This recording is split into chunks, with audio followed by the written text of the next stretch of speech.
Today we're going to talk about where it's legal to kayak camp in Texas and how we do it at Off-Grid Adventures. Stay tuned.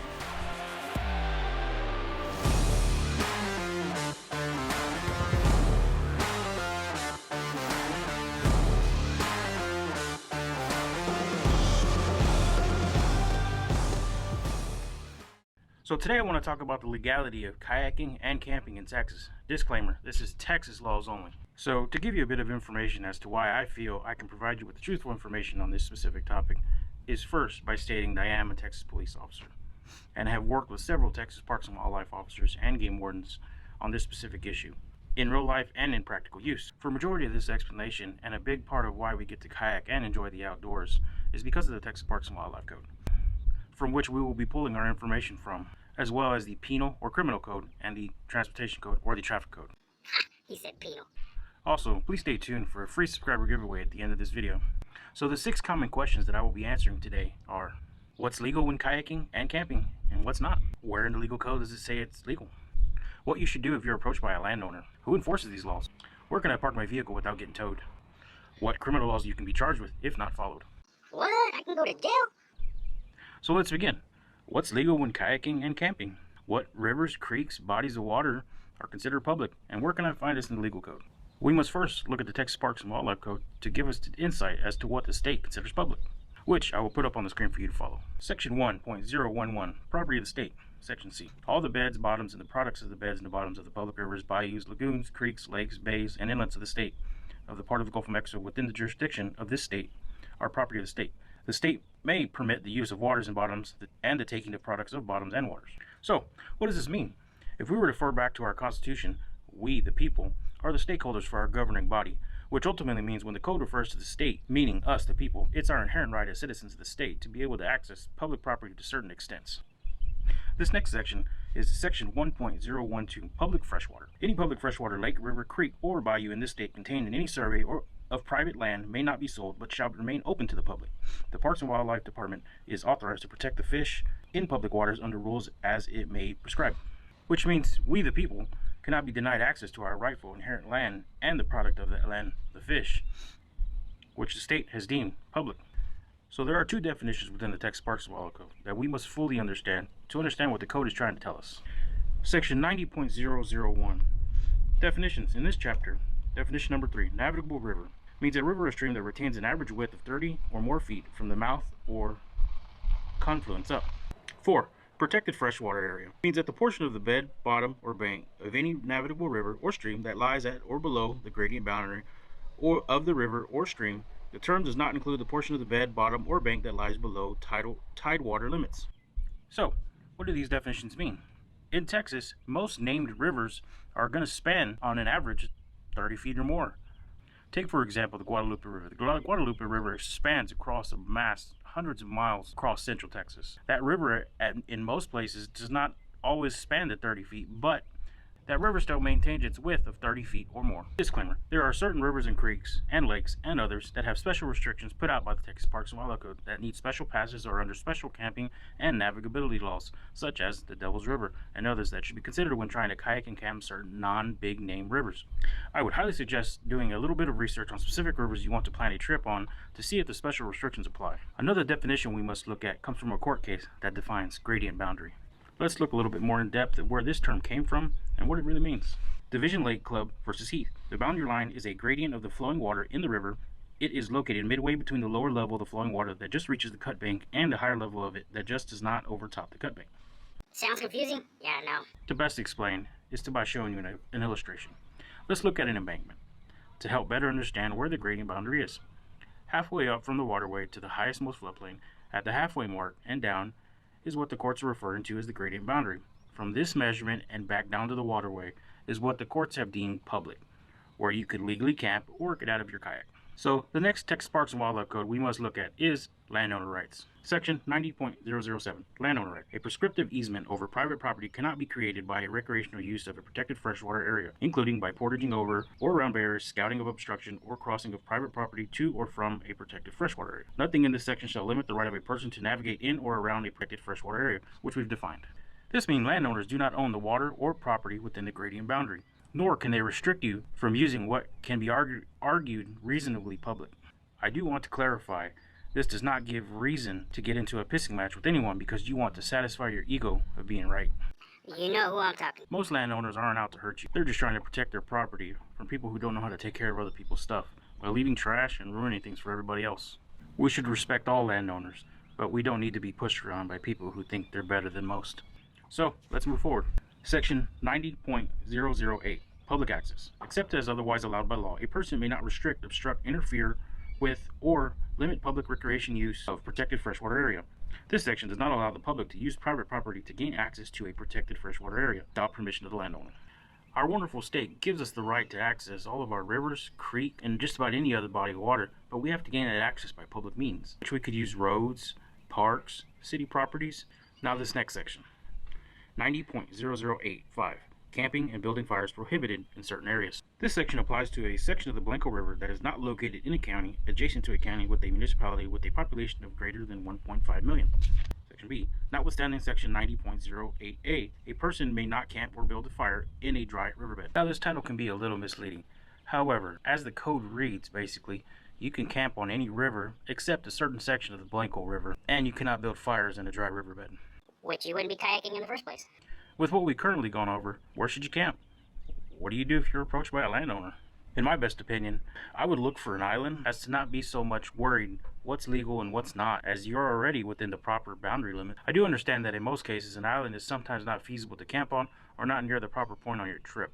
Now this next term was used within the cases that talks about the gradient boundary, but are not specifically defined in the code, but talked about a lot in court. This term is called void of vegetation. And what the courts have defined is if the river is void of vegetation in the area of question to which is considered public. Basically, if the area you want to camp is in the vicinity of the gradient boundary and there is no plants, trees, or other growing items, then the court would likely deem that area public. Burn this term into your memory. Another thing we do and try and do in every trip we take is scout through Google Maps or another mapping system to get an aerial view of the land area, map out our entire trip looking for an ideal camp spot. What we do that is most important to us in looking for a camp is seeing what camping spots look suitable and how far they are from a residence. I know I have touched on what is technically legal to camp, but if we can avoid the confrontation in general, then we will avoid it. We try and stealth camp away from anyone's view so that we can enjoy our night under the stars without having to deal with the trouble of it. And we always follow the principle: leave the place better than you found it. You know who we're talking about again. Key points for us when we're looking for a camp spot: below the gradient boundary, void of vegetation, and away from being seen. Hey guys, if you learned something so far and are enjoying this video, please consider liking the video and subscribing to our channel. So what we've gone over so far is what's legal when kayaking and camping, and where in the law does it say it's legal, and what can you do if approached. The next few questions we are going to cover are: who enforces these laws, and where is a legal place to park when camping overnight, and what criminal laws are in play if you were to violate these rules. So, who can enforce these laws? Any police, park police, sheriff's deputy, game warden, just about anybody with a badge and a gun who has authority to do so can enforce them. As in every profession, some of these officers don't necessarily deal with these kind of laws and rules all the time. Some aren't so well knowledgeable and well versed in these types of laws. Some officers may not even know when these laws may apply. My best suggestion is to contact your local county Texas game warden, as this field is their specialty. No, don't just contact any game warden. Do your due diligence and find whichever route you will be taking. Find the game warden for that county and call them. You can find every game warden and what county they work for on the Texas Parks and Wildlife website. I'll add the link in the description below. Well, speaking of authority, let's get into the criminality portion of this. If you are caught not following one or several of these rules, you could potentially face charges. We must now turn to the Penal Code for that specific charge. He said Penal again. Penal Code 30.05, Criminal Trespass.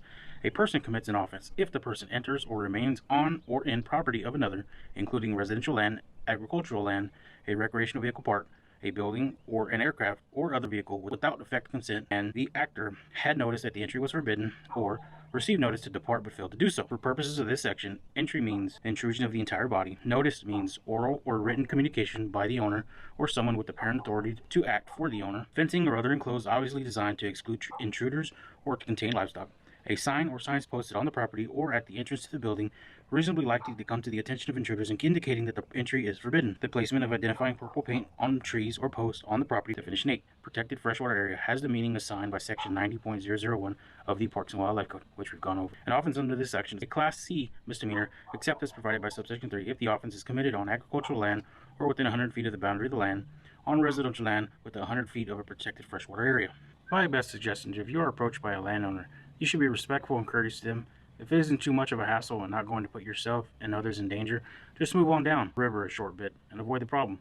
But if you're not in a position to move and have done your homework, contact the game warden you spoke with already and let them know what's going on. They may even tell you to contact the local authorities to assist, but you have this much knowledge already to understand where you stand with the laws of Texas. Now this next law, I'm sure all my fishermen are going to love. Yeah, you guys owe me. Parks and Wildlife Code 62.0125, Harassment of Hunters, Trappers, and Fishermen. This section may be cited as the Sportsman Rights Act. In this section, wildlife means all species of wild mammals, birds, fish, reptiles, and amphibians. Process of hunting or catching means any act directed at the lawful hunting or catching of wildlife, including camping or other acts preparatory to hunting or catching of wildlife that occur on land or water on which the affected person has the right or privilege of hunting or catching that wildlife.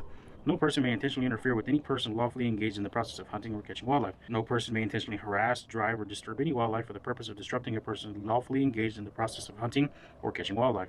No person may enter or remain on public land or enter or remain on a private land without the landowner's or his agent's consent if the person intends to disrupt another person legally engaged in the process of hunting or catching wildlife. This section does not apply to a peace officer of this state, a law enforcement officer of the United States, a member of the armed forces of the United States or of this state, or employees of the department or other state and federal agencies having statutory responsibility to manage wildlife or land during the time that the officer is in the actual discharge of his official duties. A person who violates this section commits an offense. An offense under this section is a Class B misdemeanor.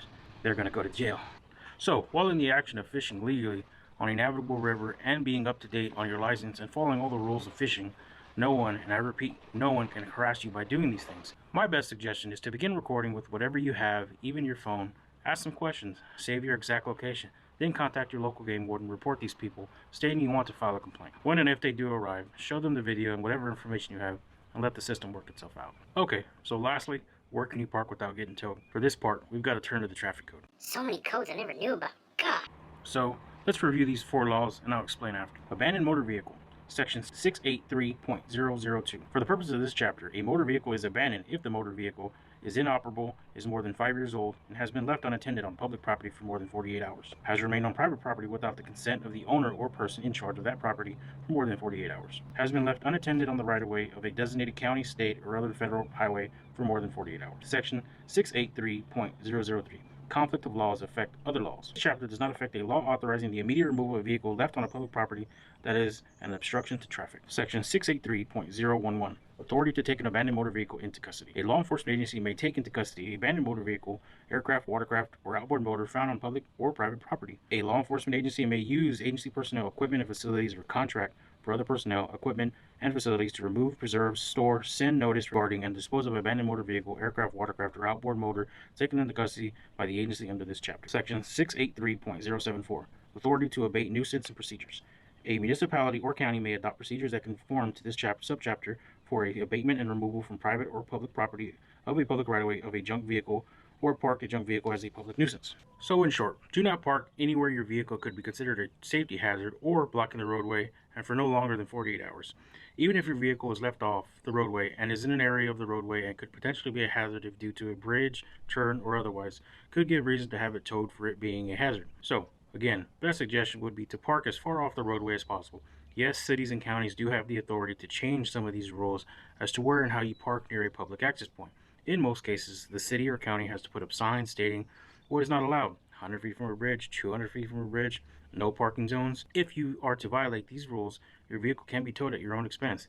In all cases, except for a traffic hazard, the law enforcement agency is required to put the bright orange sticker on the window of your car stating you have 48 hours to move, or it can be considered abandoned. You get your vehicle towed.